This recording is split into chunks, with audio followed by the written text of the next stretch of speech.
টিং টিং টিং চলে এসেছি আবার একটা নতুন আইসক্রিমের রেসিপি নিয়ে। আজকের আইসক্রিমটা কী দিয়ে বানিয়েছি তোমরা কেউ গেস করতে পারছো কি? চলো আমি বলে দিই।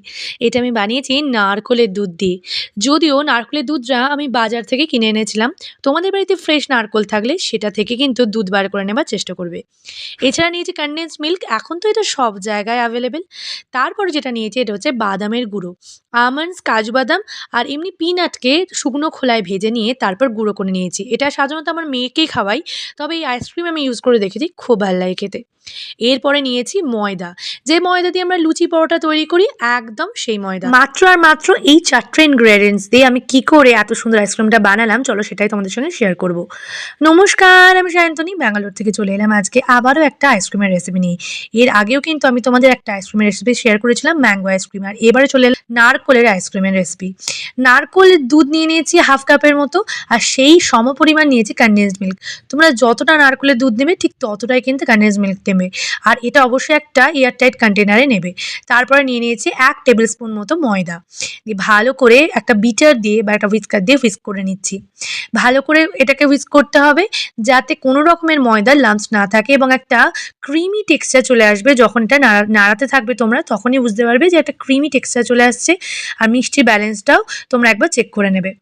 এরপরে আমি ওপর থেকে ওই যে ড্রাই ফ্রুটসের গুঁড়োটা সেটা ভালো করে ছড়িয়ে দিয়েছি। একটু গোটা দিলেও কোনো অসুবিধা নাই, তবে এরকম গুঁড়ো করে দিলে কিন্তু বেশ সুন্দর ক্রিমি হয় ব্যাপারটা। তারপরে আমি এটাকে এয়ারটাইট করে নিয়ে একটুখানি ট্যাপ করে নিয়েছি যাতে বাবলসগুলো বেরিয়ে যায়। এটাকে আমি মোটামুটি 8 থেকে 10 ঘন্টা মানে ওভারনাইট রেখে দিয়েছিলাম ফ্রিজে। দেখো চলে এসেছে আমার আইসক্রিম। চলো আমি তোমাদেরকে খুলে দেখাই যে এটা কতটা সুন্দর হয়েছে। জানি না তোমরা বাইরে থেকে দেখে বুঝতে পারছো কিনা, তবে এটাকে নিজেরা যখন ঘরেতে বানাবে তখনই বুঝতে পারবে। জানো তো আমি কিন্তু খুব একটা ভালো করে খাবার সাজিয়ে পরিবেশন করতে পারি না, কারণ ওটা একটা আর্ট যেটা হয়তো আমার মধ্যে নেই। তবে এটা টেস্টটা যে কত সুন্দর হয়েছে সেটা তোমরা একবার বানালেই বুঝতে পারবে। দেখো কেমন দেখতে হয়েছে বলো তো, তোমাদের কি ভালো লেগেছে? ও হ্যাঁ, এটাকে একটু সাজানোর চেষ্টা করছিলাম, উপর থেকে একটু গুঁড়ো যে বাদাম করেছি সেই গুঁড়োটাই দিয়ে নিয়েছিলাম। এলাচের ইউজ করিনি, তাই এলাচটা উপরে গার্নিশিংয়েও ইউজ করলাম না। তো হয়ে গেছে আমার এই 4টে ইনগ্রেডিয়েন্টস দিয়ে নো ওভেন আইসক্রিম। তোমাদের কেমন লাগলো এই আইসক্রিমটা? আশা করি ভালো লেগেছে। চলো এবার আমি তোমাদেরকে কেটে দেখাই। দেখো এটা কতটা স্মুথ আর এত সুন্দর হয়েছে, এটাকে কিন্তু কুলফিও বলা যেতে পারে। তবে আমার কুলফির মোল্ডটা ছিল না বলে আমি বাটিতেই বসিয়েছি। অবশ্যই একটা এয়ারটাইট বাটিতে বসানোর চেষ্টা করবে। এবার আমি তোমাদের খেয়ে দেখাই যে এটা কতটা ভালো হয়েছে। উফ!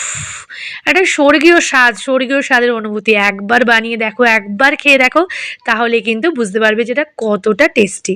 তাহলে আমার এই সম্পূর্ণ নতুন রেসিপিটা কেমন লাগলো অবশ্যই কিন্তু